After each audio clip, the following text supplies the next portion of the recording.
ವಿಷಮ ಜ್ವರ ಉಳ್ಳಾಲದ ಯುವಕನನ್ನೇ ಬಲಿ ಪಡೆದಿದ್ದು ಜ್ವರದಿಂದ ಬಳಲುತ್ತಿದ್ದ ಯುವಕನೋರ್ವ ಚಿಕಿತ್ಸೆ ಫಲಕಾರಿಯಾಗದೆ ಆಸ್ಪತ್ರೆಯಲ್ಲಿ ಮೃತಪಟ್ಟಿದ್ದಾನೆ.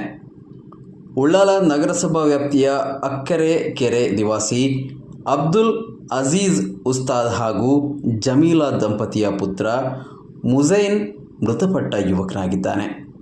ಜ್ವರದಿಂದ ಬಳಲುತ್ತಿದ್ದ ಮುಜೈನ್ರನ್ನು ಆಸ್ಪತ್ರೆಗೆ ದಾಖಲಿಸಲಾಗಿತ್ತು. ಆದರೆ ಚಿಕಿತ್ಸೆ ಫಲಿಸದೆ ಅವರು ಕೊನೆಯುಸಿರೆಳೆದಿದ್ದಾರೆ. ಮೃತರು ತಂದೆ, ತಾಯಿ, 3 ಸಹೋದರರು, ಓರ್ವ ಸಹೋದರಿ ಸಹಿತ ಅಪಾರ ಬಂಧು ಬಳಗವನ್ನು ಅಗಲಿದ್ದಾರೆ.